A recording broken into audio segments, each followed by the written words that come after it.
The first time Evan tried to take my daughter from me, he wore the same calm smile he had worn the day he left me in a hospital bed and told me my injuries were too heavy for his future. 9 years had passed since then, but some smiles do not age. They only become more expensive. His suit was darker now, tailored in a way that told everyone in the courtroom he had money, confidence, and people who answered his calls. His hair had a few silver threads at the temples, the kind men like him called distinguished. Beside him sat his attorney, a polished man with a leather briefcase and a voice trained to make cruelty sound reasonable.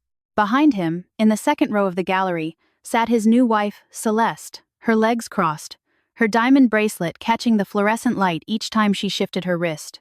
She did not look at me like a woman sitting in family court. She looked at me like someone waiting for a house closing. I sat across from them with my cane resting against my chair and my hands folded so tightly in my lap that my knuckles had gone white.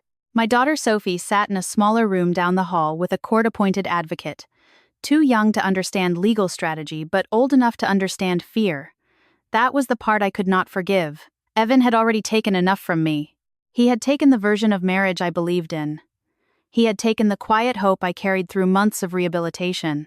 He had taken his name out of bedtime stories, birthdays, school concerts, dentist appointments, nightmares, fevers, and every small ordinary moment that actually makes a parent. But now, after almost a decade of being little more than a signature on child support payments, he wanted to take the one person I had built my life around. And his reason, according to the petition sitting in front of Judge Patricia Voss, was that I was damaged.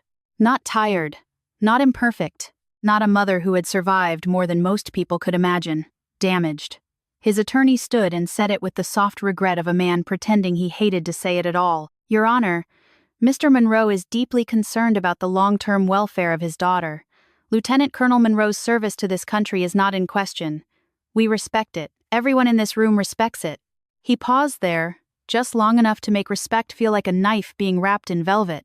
But respect does not erase the reality of combat trauma, permanent mobility limitations, and the emotional instability that can follow severe battlefield injury. I felt my attorney, Marianne Hale, glance at me. She did not touch my arm. She knew better. I had spent years learning not to flinch when people spoke about my body as if I had left it somewhere overseas and come home carrying only the broken parts. Across the aisle, Evan lowered his eyes at exactly the right moment, performing concern so neatly that a stranger might have believed him. That was always his gift. Evan could make absence look like sacrifice if the room wanted to be fooled. Judge Voss looked down at the file in front of her, expression unreadable. She was a woman in her late 50s with silver hair pinned at the back of her head and eyes that missed very little. I had watched her all morning. She did not react to expensive suits. She did not soften for trembling voices. She listened the way officers listen, before giving an order that will change everything. Mr. Monroe, she said, looking at Evan, you are petitioning for sole legal and physical custody, correct?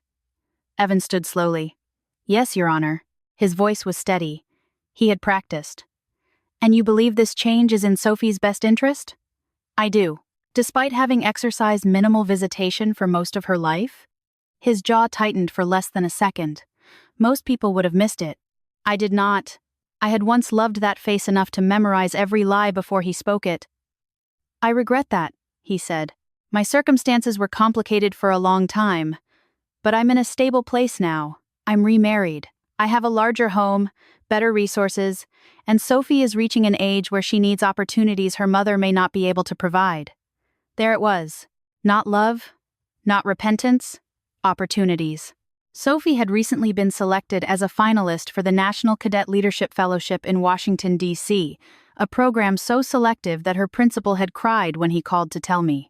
She had earned it through essays, interviews, community service hours, and a kind of quiet discipline I recognized because I had watched it grow in her one ordinary day at a time. Evan had not helped her study. Evan had not driven her to volunteer mornings at the Veterans Pantry. Evan had not sat at the kitchen table while she rewrote her application essay 6 times because she wanted every sentence to be honest. But the moment the fellowship committee sent a letter with an embossed seal, he remembered he had a daughter, Marianne Rose. She was not flashy. That was why I trusted her. Your Honor, we intend to show that Mr. Monroe's sudden interest in custody is not rooted in parental concern but in convenience, image, and belated ambition. For 9 years, My client has provided Sophie Monroe with a stable home, continuous medical care, emotional support, education, structure, and love. Mr. Monroe has provided court-ordered financial support and very little else. Evan's attorney gave a small, offended laugh. We are not here to punish a father for past mistakes. Marianne turned her head just slightly. No, we are here to prevent a child from being punished for them. The courtroom went still. I kept my eyes on the table because if I looked at Evan then, I might remember too much. I might remember the smell of antiseptic at Fort Carson when they transferred me closer to home. I might remember Sophie, only months old, asleep in a carrier beside my bed while I tried to learn how to move from wheelchair to mattress without crying out. I might remember Evan standing in the doorway with a manila envelope in his hand, unable to meet my eyes as he told me he could not live in a house where every day revolved around my injuries. Back then I had been too weak to follow him when he walked away. Now I was strong enough to sit still while he tried to rewrite the story. His attorney began listing my limitations as if reading from an inventory. Lieutenant Colonel Monroe walks with a cane. She cannot run. She has documented sleep disturbances. She has reported heightened reactions to sudden noise. She has undergone therapy related to combat exposure. Each sentence landed with the dull familiarity of an old bruise. None of it was false. That was what made it dangerous. A lie can be broken cleanly. A half-truth has to be pulled apart piece by piece while everyone watches your hands shake. Marianne had prepared me for this. She had told me they would use my honesty against me. They would take the medical records I had never hidden, the therapy I had responsibly attended, the pain I had managed without complaint, and present them as warning signs. They would try to make survival look like instability. I breathed in slowly. 4 counts in. Hold. 4 counts out. It was a technique I had learned after Syria, though not for the reasons Evan imagined. I did not breathe that way because I was dangerous. I breathed that way because I had once coordinated evacuation routes while smoke turned daylight gray and men twice my size waited for my voice to tell them where to move next. But that part of the story was not in Evan's petition. He had never asked for that part. Judge Voss folded her hands. Counsel, I see repeated references to Lieutenant Colonel Monroe's military injuries and psychological evaluations. Evan's attorney nodded. Yes, Your Honor. They are central to our concern. Has the court received her complete service record? The attorney blinked. We have submitted the relevant medical portions. That is not what I asked. A quiet pressure entered the room. Even Celeste stopped moving her bracelet. Judge Voss looked toward Marianne. Miss Hale? Marianne stood. Your Honor, portions of my client's operational file were previously sealed, but we were informed last month that the after-action summaries and command evaluations connected to the incident in northern Syria have since been declassified for administrative review. Evan turned his head sharply. It was the first honest movement I had seen from him all day. His attorney leaned toward him, whispering something fast. Evan did not answer. He was staring at me now, and for a brief second I saw the man from the hospital room, not polished, not confident, not rehearsed. Just afraid of a truth he had never bothered to learn. Judge Voss removed her glasses and set them on the bench. I want the complete military file produced for this court. No one spoke. Somewhere in the hallway, a door closed. My heart was beating hard enough that I could feel it in my injured knee. Evan's attorney stood. Your Honor, I'm not sure that will be necessary. Judge Voss looked at him. You made Lieutenant Colonel Monroe's military condition necessary when you built your case around it. Then she turned to the clerk. Request the sealed packet and the declassified supplement. The clerk nodded and left through the side door. Evan's face had gone pale beneath the careful courtroom lighting. He looked at me as if I had hidden something from him, as if truth were a betrayal simply because it had not served him. I wanted to tell him I had never hidden anything. Not the scars. Not the limp. Not the nightmares. Not the years of pain. He had simply walked away before he could learn what they meant. The door opened again, and the clerk returned carrying a thick folder with a red-bordered cover sheet. Judge Voss accepted it without drama. She broke the seal, turned the first page, and the entire courtroom seemed to hold its breath. Before Judge Voss read a single word from that file, before Evan's face lost its color in front of everyone, before my daughter's future hung in the silence of a courtroom, there had been another room, another silence, and another version of me who still believed love would be waiting when the war was over. I did not come home from Syria looking like the kind of woman people clap for at airports. There was no clean uniform, no steady salute, no beautiful reunion with flags waving behind me. I came home strapped to pain, wrapped in medical tape, and held together by metal, medication, and the stubborn rhythm of machines that reminded me my body had survived, even when parts of me still felt buried under dust thousands of miles away. The military transport brought me back through Colorado on a cold morning in November. I remember the gray light first. Not the faces, not the voices, the light. It pressed against the small window beside me, thin and pale, nothing like the hard white heat of northern Syria. A nurse told me we were close to Fort Carson. I nodded like I understood, but pain had made the world slow and strange. My left hip burned beneath the brace. My ribs felt as if someone had tied wire around my chest and pulled tighter every time I breathed. My right hand was swollen from an IV. And my knee, the one the surgeons had warned me might never move the same way again, throbbed beneath layers of bandage and immobilizer. I kept asking the same question even though I already knew the answer. "Is my daughter here?" The nurse would lean close and say, "Your husband said he's bringing her." My husband, Evan. His name still sounded like shelter then. Sophie was only 4 months old. I had left when she was so small that her entire hand could close around my finger, and during the long nights overseas, when sleep was impossible and the radios never stopped hissing, I would stare at the photos Evan sent me and count the changes in her face. A fuller cheek, a wider smile, a little curl of hair above her ear. I used to tell myself that every mile I survived was 1 mile closer to holding her again. That was how I endured the fear. That was how I endured the guilt.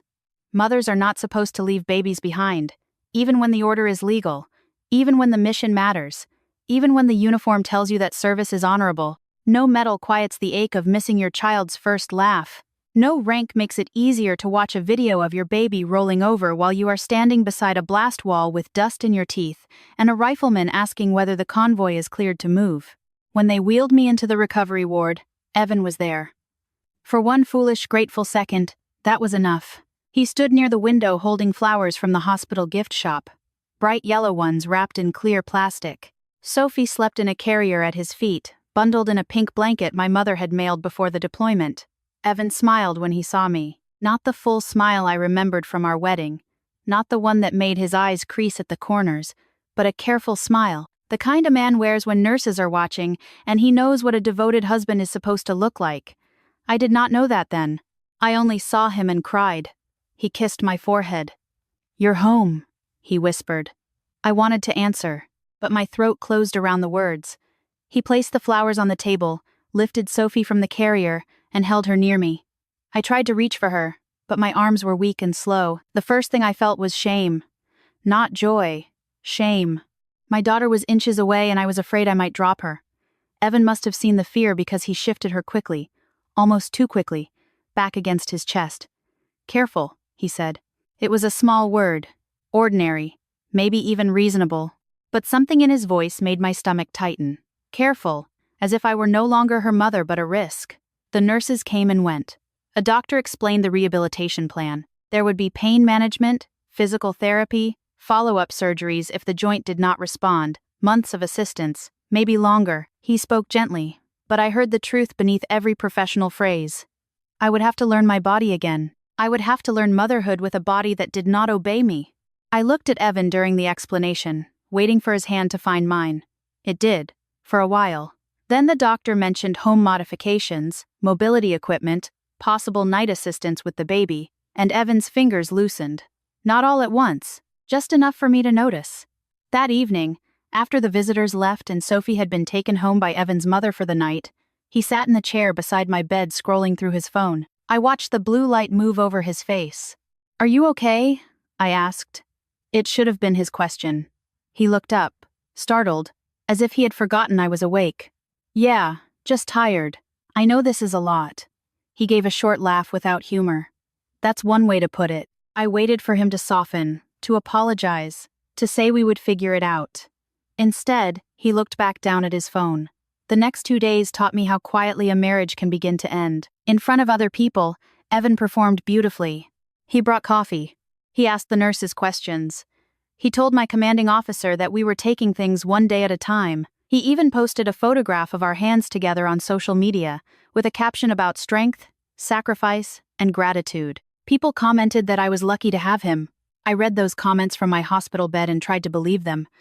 But when the door closed, His tenderness disappeared like a light switched off. He did not ask if I was scared. He did not ask what had happened in Syria.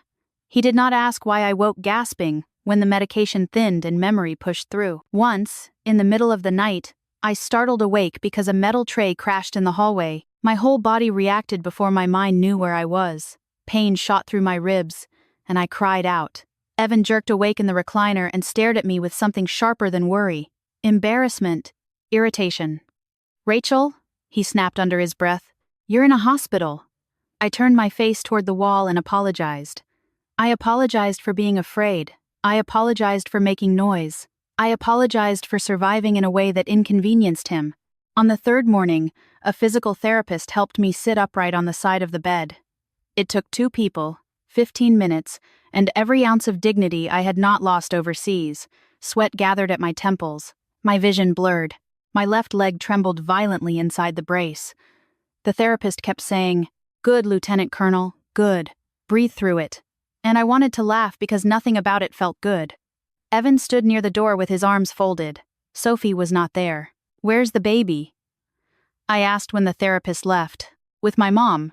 Can you bring her later?" He rubbed the back of his neck. "We need to talk first. Those 5 words have a sound. Anyone who has ever lost something important knows it." I looked at him then, really looked, and saw that he had dressed too carefully for a hospital visit. Pressed shirt, polished shoes, no flowers, no diaper bag. In his left hand was a manila envelope. He did not sit beside me. He placed it on the blanket near my knees, just far enough that I could not reach it without pain. "What is that?" I asked. "I've already signed." For a moment I thought the medication had bent the room out of shape. "Signed what?" He looked toward the window. "The divorce papers." The words did not explode. They sank. That was worse. They went down slowly through my chest until even breathing around them hurt. "I'm still in the hospital," I said. My voice sounded small, almost childish. "I know. I can't even stand. Rachel, don't make this harder." I stared at him. This was the man who had promised before God and witnesses that he would love me in sickness and in health. This was the man who had kissed my stomach when I was pregnant and told Sophie through my skin that he would always protect us. This was the man who now looked at my wheelchair, my braces, my stitched skin, and saw not sacrifice, not survival, not the mother of his child, but a future he wanted to escape. "What about Sophie?" I asked. His jaw moved. "I'll support her financially." "Financially?" "You know what I mean." "No," I said, and for the first time since coming home, anger cut cleanly through the fog. "I don't." He finally looked at me. His eyes were dry. That is what I remember most. Not the envelope. Not the pain. His dry eyes. "I can't build the rest of my life around this," he said. "Around what?" He gestured toward the bed. The rails, the brace locked around my leg, the monitor, the woman he no longer wanted to touch. "Around your injuries. Around doctors and therapy and panic every time a car backfires. I know that sounds cruel, but I'm trying to be honest. Honest. As if honesty made abandonment clean. As if naming his cowardice made it brave. I looked at the envelope again. My name was typed beside his. Rachel Monroe. I barely recognized her. "Were you waiting to see if I came back whole?" I asked. He closed his eyes for a second. "That's not fair." "Neither is this." He picked up his coat from the chair. "My attorney will contact you when you're discharged." "Evan." He stopped but did not turn. "Did you love me at all?" The question escaped before pride could stop it. His shoulders rose and fell once. "I loved who we were before." Then he walked out. He left me with a sleeping daughter somewhere across town, a body that could not follow him, and a manila envelope I could not reach without help. That afternoon, a nurse found me crying silently because the papers had slid off the blanket onto the floor, and I could not bend far enough to pick them up. She did it for me without saying a word. Sometimes mercy looks like someone not asking you to explain your humiliation. 3 days later, my sister Claire brought me home. Evan's side of the closet was empty. Half the framed photos were gone. Sophie's swing sat in the living room beside my walker, and for a long time I stood in the doorway leaning on Claire's arm, staring at the two of them like they were instructions for a life I did not know how to live. That night, Sophie woke crying at 2:13 inches the morning. Claire had fallen asleep on the couch. I could have called her. I should have called her. Instead, I gripped the walker, dragged my injured leg forward inch by inch, and crossed the hallway while pain lit through me so fiercely I tasted metal. Sophie's cries grew louder. "I'm coming," I whispered, though I was not sure I was. By the time I reached her crib, tears had soaked my face and my ribs felt split open. I lowered the rail with shaking hands and somehow, lifted my daughter against my chest. She quieted almost immediately, her small warm body settling into me, as if she had never doubted I would get there. I stood in the dark, held upright by nothing but the walker, the wall, and the weight of the child. Evan thought I was too broken to raise. That was the first night I understood that walking again was not going to be my recovery. It was going to be my promise. The next morning did not feel like courage. Courage is a word people use after the pain has been cleaned up, after the blood is gone, after the person who survived has had enough time to stand straight in someone else's memory. In the beginning, it felt nothing like that. It felt like counting the steps between my bed and Sophie's crib and wondering whether my leg would hold long enough to reach her. It felt like gripping the bathroom sink with both hands because sitting down and standing up had become a military operation. It felt like swallowing pills with cold coffee because I was too tired to heat anything, then forcing a smile when Claire came by before work and asked, "How bad is it today?" I always gave her the same answer, manageable. She never believed me. That was one of the reasons I loved her. Claire had been a nurse for almost 15 years, which meant she could spot a lie in a patient's breathing before the patient opened their mouth. She would step into my kitchen, set down a bag of groceries, look at the dishes in the sink, the folded baby blanket on the counter, the walker beside the table, and say nothing. She had a gift for helping without making me feel rescued. There is a difference. Rescue makes you feel like your life has become someone else's burden. Help lets you remember you are still the one living it. Every morning, she checked the incision near my hip, refilled Sophie's bottles, moved anything heavy to a lower shelf, and left before I could apologize too many times. "You are not going to thank me for being your sister," she said once, pointing a spoon at me while stirring oatmeal with her other hand. "And you are not going to say sorry every time you need something." "That may be difficult," I told her. "Then consider it physical therapy for your pride." She smiled when she said it, but there were tears in her eyes. I pretended not to see them, the same way she pretended not to notice when I cried from pain while trying to lift Sophie from the crib. Those first months after Evan left were measured in tiny humiliations and smaller victories. The first time I showered without sitting down halfway through. The first time I carried Sophie 3 steps without Claire hovering behind me. The first time I made it from the bedroom to the kitchen without the walker and only touched the wall twice. No one applauded. No officer pinned anything to my chest. No one wrote a citation for a mother who managed to warm a bottle at 0 inches the morning while her knee shook so badly she had to lock it against a cabinet. But those moments mattered more to me than any medal I had ever worn, because they were not about what I had done under orders. They were about who I chose to become when there was no one left to command me forward. Evan called twice in the first month. The first time, he asked if I had received the paperwork from his attorney. The second time, he asked whether I needed him to take Sophie for an afternoon so his mother could see her. Not so he could see her, his mother. I said no because Sophie had a fever, and because he sounded relieved when I gave him an excuse. After that, he mostly disappeared into direct deposits and legal emails. The child support arrived on schedule. His presence did not. At first, I hated him for that, with a heat that frightened me. I would sit in the dark rocking Sophie after midnight and imagine the life he was living without us. Clean rooms, quiet dinners, a bed without pill bottles on the nightstand, a body beside him that did not wake up shaking when thunder rolled over the mountains. Then Sophie would sigh against my shoulder, and the hatred would loosen because there was no room for both things. I could hold my anger, or I could hold my child. Most nights, I chose my child. Rehabilitation was not a straight road. People like to imagine recovery as a staircase, one step after another, always upward.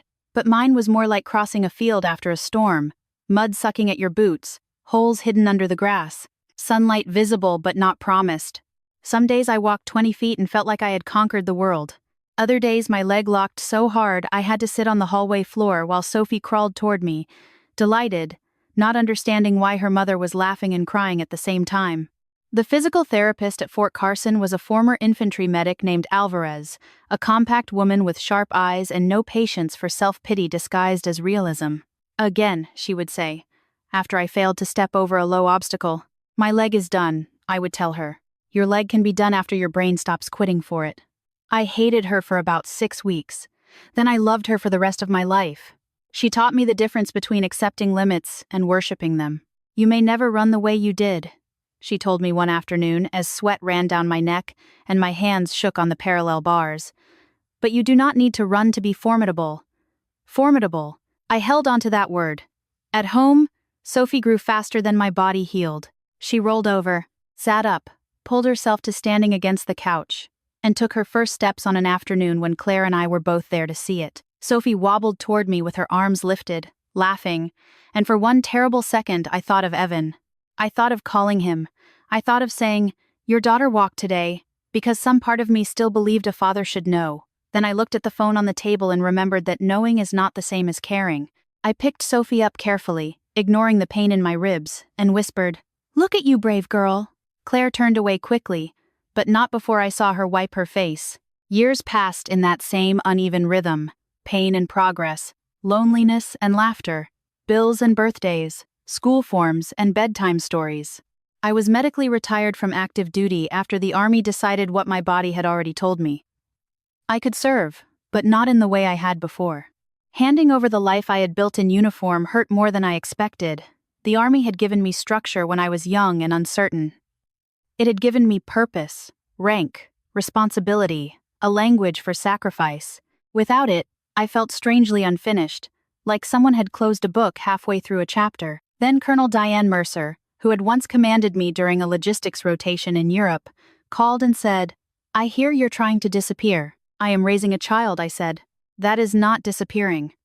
"It can be if you forget you still have a mind the Army spent 20 years sharpening." She offered me a civilian advisory role supporting emergency logistics planning for U.S. Army North. It was not glamorous. No command. No deployment. No uniform hanging ready before sunrise. But it was work I understood. Movement, supply chains, medical staging, contingency planning, making sure that when disaster struck, the right people and equipment reached the right place before chaos made decisions for everyone. I accepted because it let me use the part of myself that had not been broken, and because I could be home every night when Sophie asked for one more story. She was 5 when she first asked why her father did not come to her school concert. We were in the car, rain tapping softly against the windshield, her paper crown from the performance sliding over one eyebrow. "Did Daddy forget?" she asked. I kept both hands on the steering wheel. It is difficult to answer a child without handing them your own wound. "I do not know, sweetheart. Is he busy? Maybe. Is he mad at me?" I pulled into the driveway and turned off the engine. The silence after the rain seemed enormous. I turned in my seat as much as my hip allowed and looked at her. "No. Listen to me carefully. Adults make choices for adult reasons. Sometimes they are selfish reasons. Sometimes they are weak reasons. But they are never because a child is not worth showing up for." She stared at me, her eyes wide and solemn. "So I am worth showing up for?" The question went through me more sharply than any piece of shrapnel ever had. "Every single time," I said. From then on, I made myself a promise. I would not build Evan into a monster for her, because children are made partly from the people who leave them too. And I did not want Sophie to believe half of herself came from something ugly. I told the truth, but not the bitter version. I said her father had made hurtful choices. I said people could love poorly. I said forgiveness was not the same as pretending something did not happen. And as Sophie grew, I watched her become tender without becoming fragile. She helped neighbors shovel snow from sidewalks even when she could barely lift the shovel. She wrote thank you notes to cafeteria workers. On Veterans Day, she insisted on coming with me to the memorial near downtown Colorado Springs, standing quietly while other families took pictures. "Do you miss it?" she asked me once, looking at the names carved into stone. "The Army?" "Yes. I thought about that for a long time.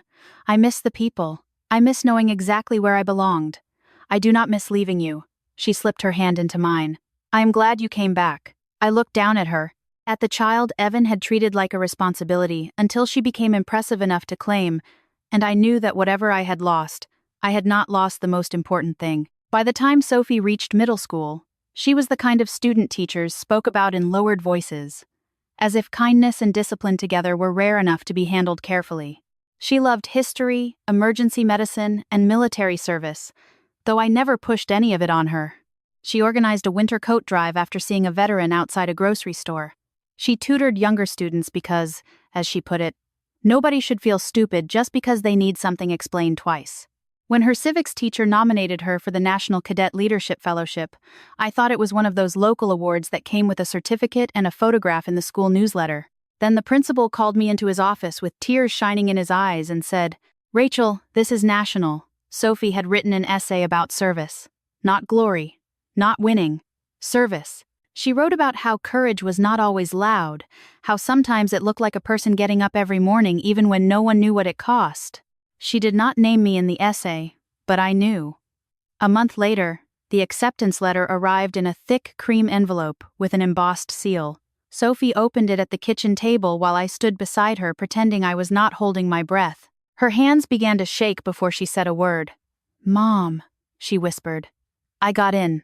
I hugged her so tightly she laughed. And for a moment the years folded in on themselves. The walker in the hallway, the crib in the dark, the first step, the first school concert, every unpaid emotional debt Evan had left behind. "You earned this," I told her.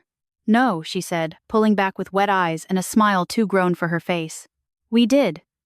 I did not know then that somewhere, somehow, Evan would hear about that letter. I did not know that her achievement would travel through the polished circles he valued more than bedtime stories. I did not know that the daughter he had barely known would suddenly look, to him, like a door back into respectability. All I knew was that my little girl had been chosen for something extraordinary, and for one beautiful week, I let myself believe joy could arrive without a shadow behind it. Then, on a Tuesday afternoon in early spring, a certified envelope appeared in my mailbox with Evan Monroe's attorney's name printed in the corner. I stood at the mailbox for a long time with that certified envelope in my hand, watching the spring wind move through the bare branches along our street, as if the whole world had decided to continue being ordinary while mine quietly split open. I knew Evan's attorney's name before I read it. I had seen it years earlier on the divorce paperwork, typed in the same clean, expensive font that made destruction look administrative. For a few seconds, I told myself it could be about child support, maybe a tax document, maybe some formality connected to Sophie's fellowship travel. Hope can be foolish that way. It will offer you a softer explanation even when your body already knows the truth. I carried the envelope inside and set it on the kitchen table. Sophie was upstairs finishing homework, humming softly to herself, some tune from a school musical she claimed not to like but sang constantly. The sound floated down the stairs, light and innocent, and that was what finally made my hands shake.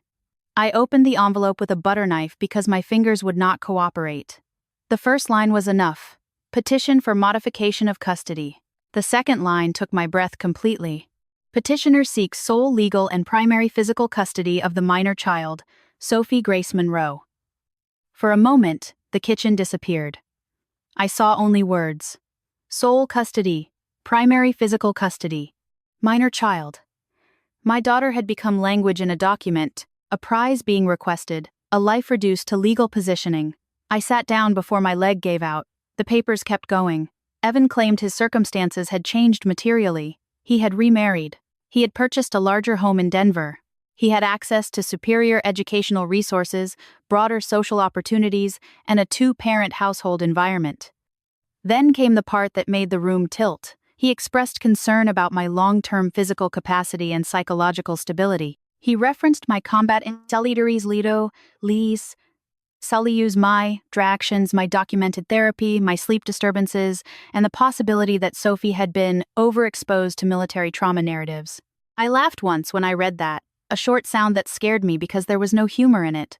Military trauma narratives. Sophie knew less about Syria than most children knew about movies they had watched too young. I had protected her from the worst of it so carefully that sometimes I had protected Evan too, because if she knew the whole truth about what he left behind, she might never want to hear his name again. I read the petition 3 times before I called Marianne Hale. She listened without interrupting as I explained, though I could tell from the quiet on her end that she was already thinking like an attorney. "Did he request increased visitation first?" she asked. "No. Has he been exercising the visitation already available to him?" "Barely." "How often has he seen Sophie in the last year?" I closed my eyes. 3 times. 1 lunch, 1 school ceremony he left early, 1 Christmas Eve drop-in with gifts his assistant probably bought. Marianne exhaled slowly. "Then this is not a father easing back into a child's life. This is a legal ambush." I looked toward the stairs. Sophie had stopped humming. Can he win? I hated the fear in my voice. Marianne did not give me false comfort. That was another reason I trusted her. Anyone can file a petition, Rachel. Winning is different. But they will try to make this about your injuries. They already are. Then we make it about your parenting. The next morning, I drove to her office in downtown Colorado Springs, with the envelope lying on the passenger seat like something poisonous. Marianne's office was on the second floor of an old brick building above a bakery. The hallway always smelled faintly of coffee and butter, an absurdly warm scent for a place where people came with custody papers, restraining orders, bankrupt marriages, and the wreckage of promises. She met me at the door herself.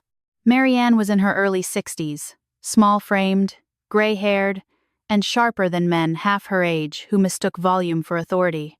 She had handled military divorces for decades, which meant she understood the special cruelty of turning service into suspicion. She read Evan's petition slowly, marking the margins with a blue pen. Every so often her mouth tightened. When she finished, she placed the papers flat on her desk and rested both hands on top of them as if keeping them from contaminating the room. He waited until Sophie became visible, she said. I stared at her. What? This fellowship. It has prestige, national attention, recommendations, access to people he would like to impress. You think this is about that? I think the timing is not subtle. I wanted to reject it.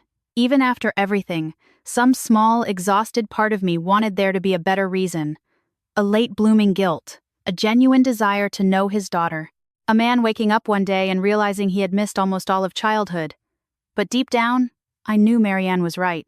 Evan had not shown up when Sophie needed help with fractions, when she cried because a girl at school said father-daughter dances were only for normal families, when she had pneumonia and slept against my chest for 2 nights while I monitored her breathing and ignored the burning in my hip. He had not shown up for the hard, dull, invisible years. He had shown up after a letter with a national seal arrived. We will gather everything, Marianne said. School records, medical appointments, teacher statements, counselor notes if applicable, your employment history, your VA compliance, your rehabilitation documentation, community references, evidence of his absence, travel records, missed visits, emails. We will build a timeline so clear the court can see who has been parenting and who has been observing from a distance. And my military file? Marianne looked at me carefully. If they open the door, we may need it. Something cold moved through me. I had not spoken much about the final mission, not because I was ashamed, but because some memories did not become lighter when repeated. Parts of that file were sealed. I know. Some of it was declassified recently for internal review. Then we will request what is available. I looked out the window at people walking below with paper coffee cups, their lives apparently intact. I do not want Sophie dragged through Syria. Marianne's face softened. Neither do I. But if Evan's attorney intends to suggest your service makes you unsafe, the full context matters. They cannot point to the scars and forbid the court from asking how you got them. Over the next several weeks, my life became paperwork. I worked during the day, made dinner at night, helped Sophie study, then stayed up past midnight scanning documents until my vision blurred.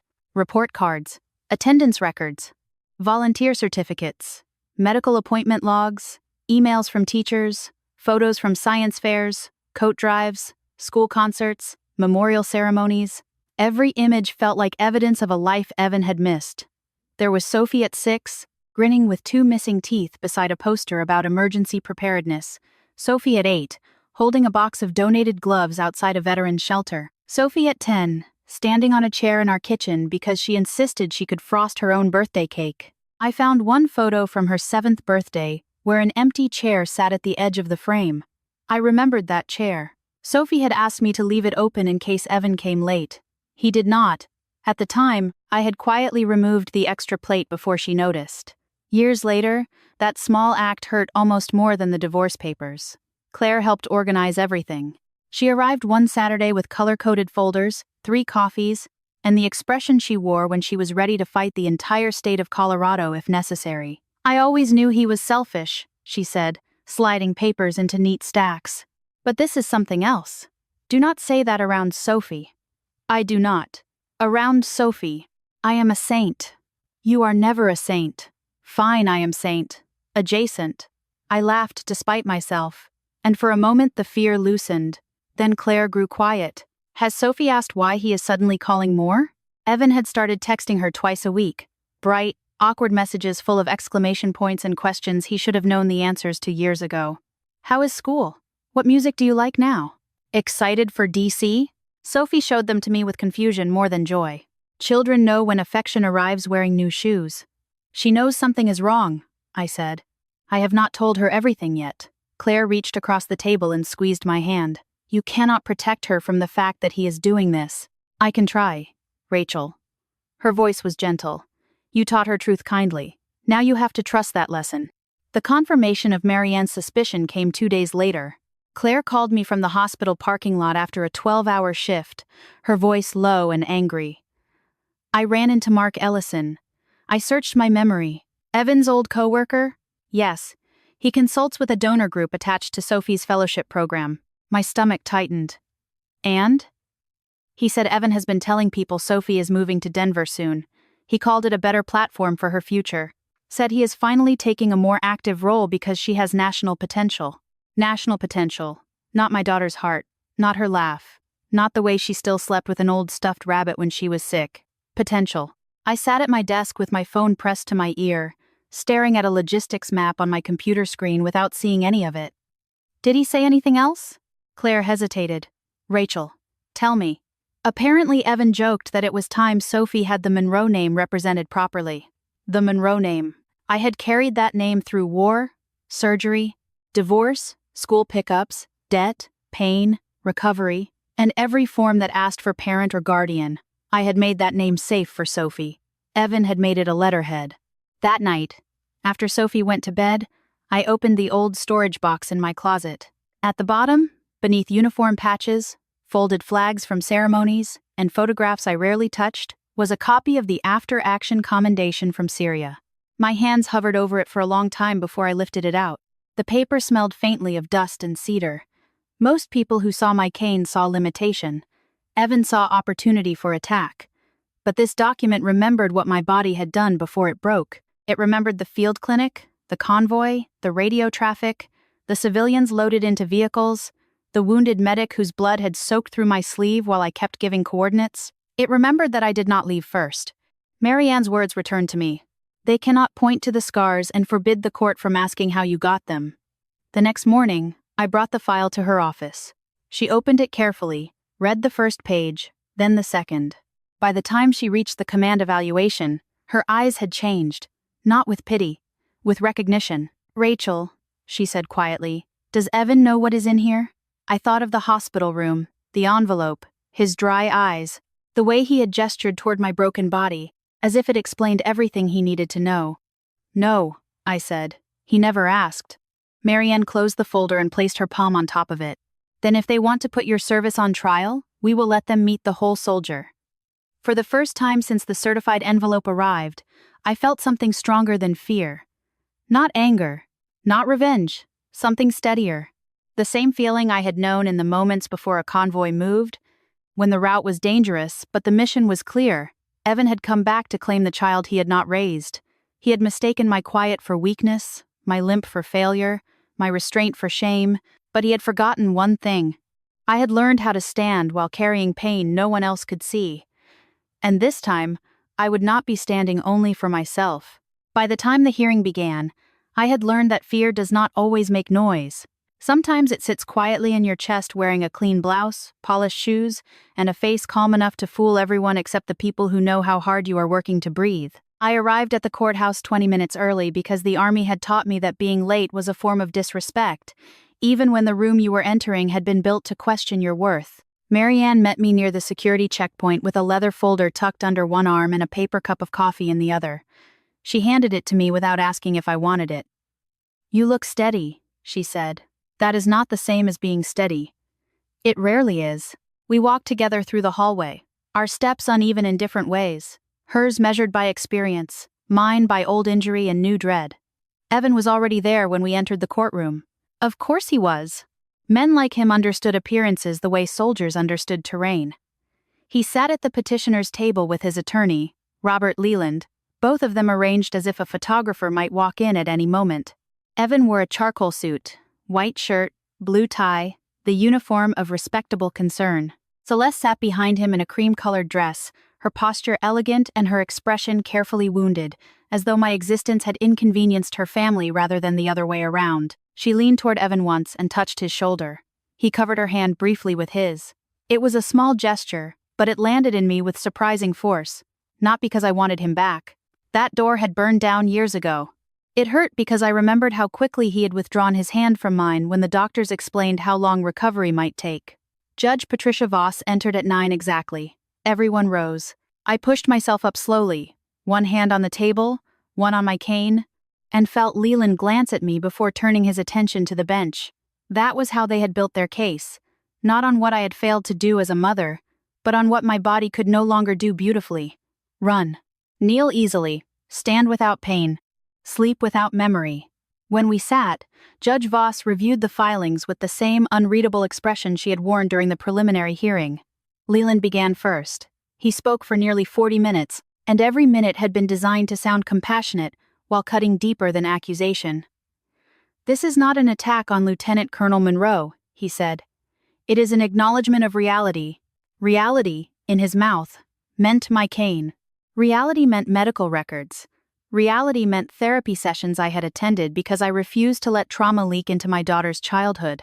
Reality meant the night I called the VA crisis line after a nightmare, not because I wanted to die, but because I wanted to be alive and whole for Sophie by morning." He took responsible choices and laid them out like warning signs. Then he called Evan to the stand. Evan swore to tell the truth with a face so solemn I almost admired the performance. He said he loved Sophie. He said he regretted lost time. He said remarriage and financial stability had given him the structure to provide a better environment. He said he worried that Sophie had grown up carrying responsibilities no child should carry because I was physically limited. At that, my hands tightened beneath the table. Sophie carried groceries sometimes. She opened heavy doors for me. She noticed when I was in pain. But she was not my nurse. She was my daughter. There is a difference between a child learning compassion and a child being burdened with survival. Evan had not been present long enough to know the difference. Marianne stood for cross-examination. She did not rush.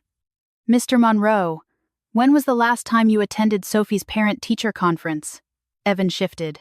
"I do not remember the exact date." "Was it within the last year?" "No." "Within the last 5 years?" his attorney objected. Judge Voss allowed the question. Evan's jaw tightened. "No." "What is Sophie's favorite subject?" "Civics," he said quickly. I almost closed my eyes. "History," Marianne corrected gently. "She likes civics, but history is the subject she has loved since 3rd grade. What is her best friend's name?" Evan looked down. "I would have to check." "What medication was she prescribed when she had pneumonia 2 winters ago?" "I was not informed of that." Marianne turned one page in her folder. "You were emailed by my client on January 12th of that year. You replied, 'Hope she feels better.' Do you remember that?" His face reddened slightly. "Not specifically. Do you know why Sophie does not eat cashews?" "She does not like them?" "She is allergic." The courtroom was very quiet now. Marianne let the silence do some work before she continued. "You testified that you are concerned Sophie has been burdened by Lieutenant Colonel Monroe's physical limitations. Can you name one appointment, school activity, meal, illness, emergency, or daily care responsibility that Sophie was forced to manage because her mother failed to do so?" Evan stared at her. For the first time that morning, he looked less like a father and more like a man trying to find a door in a wall. "I am not saying Rachel failed," he said carefully. "I am saying there are risks. Risks you became concerned about only after Sophie was selected for a national fellowship?" Leland stood. "Objection. Sustained," Judge Voss said. But her eyes moved briefly to Evan, and I knew she had heard the question even if he did not have to answer. Then it was my turn. I took the oath with one hand raised and the other resting lightly on the rail as I lowered myself into the witness chair. Leland approached with a sympathetic expression that did not reach his eyes. "Lieutenant Colonel Monroe, first, thank you for your service." "You are welcome." He nodded, as if I had accepted a gift. "You were severely injured during a military operation in Syria, correct?" "Yes." "You walk with a cane?" "Yes." "You experience chronic pain?" "Yes." "You have reported nightmares connected to your deployment?" "Yes." "Sudden loud noises can startle you?" "Yes." He paused, letting the answers stack up. "Would you agree that combat trauma can affect judgment?" "It can." Would you agree that severe injury can affect emotional stability? It can. His voice softened. Would you agree that your daughter deserves a home environment free from the unpredictable effects of trauma? I looked at him for a long moment. My daughter deserves a home where the adults responsible for her tell the truth. Something flickered across his face. That was not my question. No, I said, but it is my answer. Marianne's mouth almost moved into a smile. Leland recovered quickly. Can you run if Sophie is in danger? No. Can you physically restrain an intruder? Not easily. Can you guarantee your symptoms will never interfere with your parenting?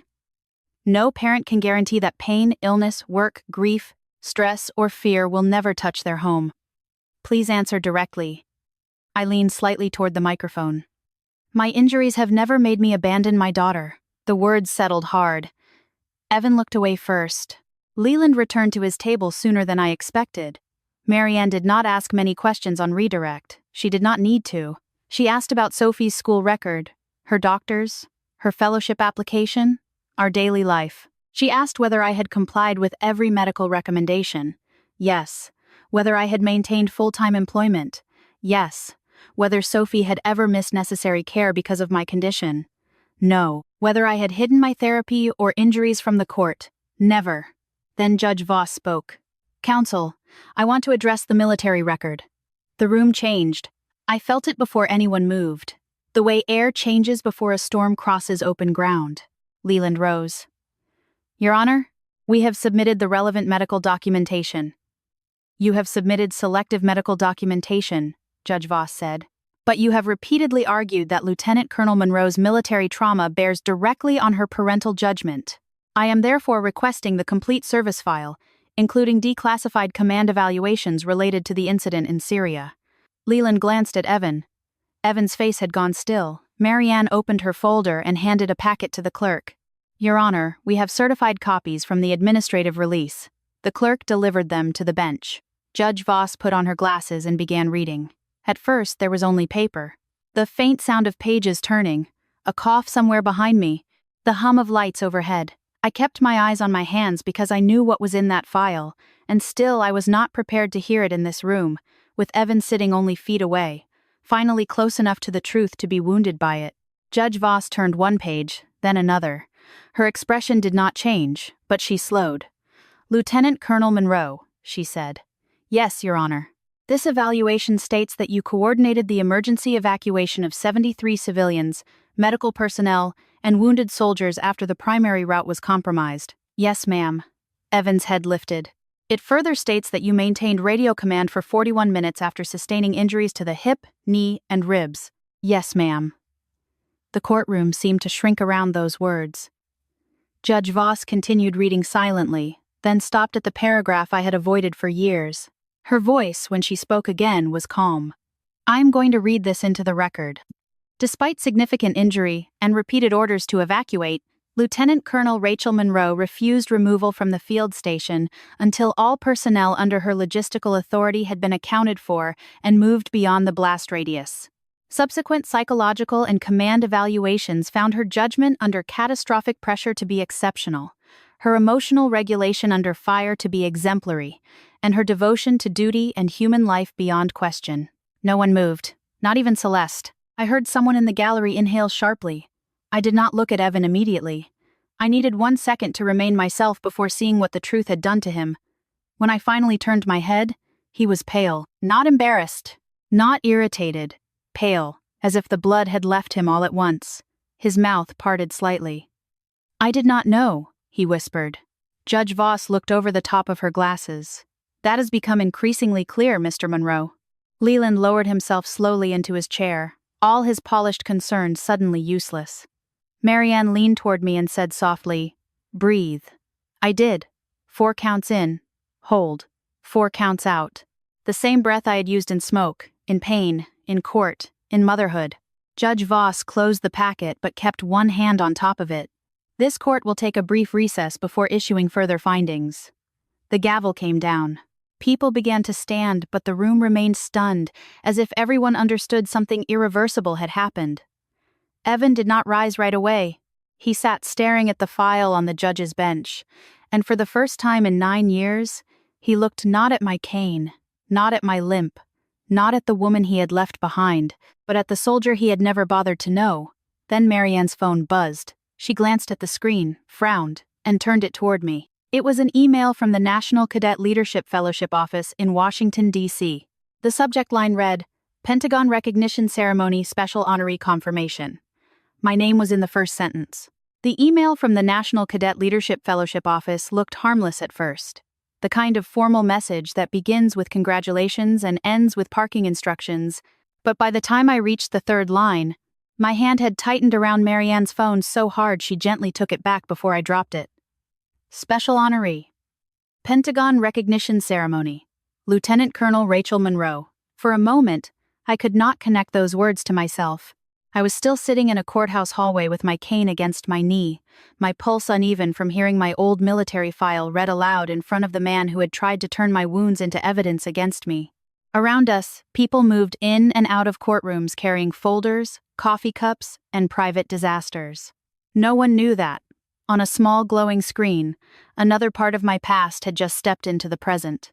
Marianne read the email again, slower this time. They want you recognized during Sophie's fellowship ceremony, she said. Not just attending as her mother, they are naming you as part of the program's service legacy presentation. I stared at her. Why would they do that now? She scrolled carefully. It says the selection committee reviewed Sophie's essay and requested permission from Army Public Affairs to include declassified context about your service. Apparently, one of the senior sponsors served under Major General Harlan Pierce, and he knew your Syria operation. The hallway seemed to tilt. I thought of Sophie's essay, the one she had written at our kitchen table with her socked feet tucked under her chair, chewing the end of a pencil as she tried to explain courage without making it sound like a movie. She had not written my name. She had written about people who got up when no one clapped. She had written about service as a quiet thing. Somehow, those words had traveled farther than either of us expected. Marianne touched my arm. Rachel, listen to me. The hearing is not finished, but this matters. Not legally, maybe not directly, but truth has a way of becoming harder to bury once people outside the courtroom start saying it out loud. When we returned from recess, Judge Voss did not rule immediately. She said she would review the full record, including the declassified service evaluation, school documentation, and testimony regarding Evan's absence. Temporary custody would remain unchanged. Sophie would stay with me. Evan would be allowed structured contact pending final findings, but no sudden relocation, no interference with the fellowship trip, no unilateral decisions. The words were measured, but I felt them like air after being underwater. Evan sat very still as the judge spoke. He did not look triumphant anymore. He did not even look angry. He looked like a man who had opened a door expecting to find weakness, and instead found a room full of witnesses.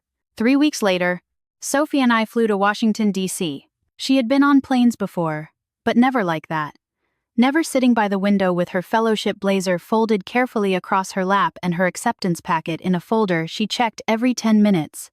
Do you think I will say something weird if someone important talks to me? She asked somewhere over the Midwest. Probably, I said. She turned, horrified, and I smiled. Everyone says something weird eventually.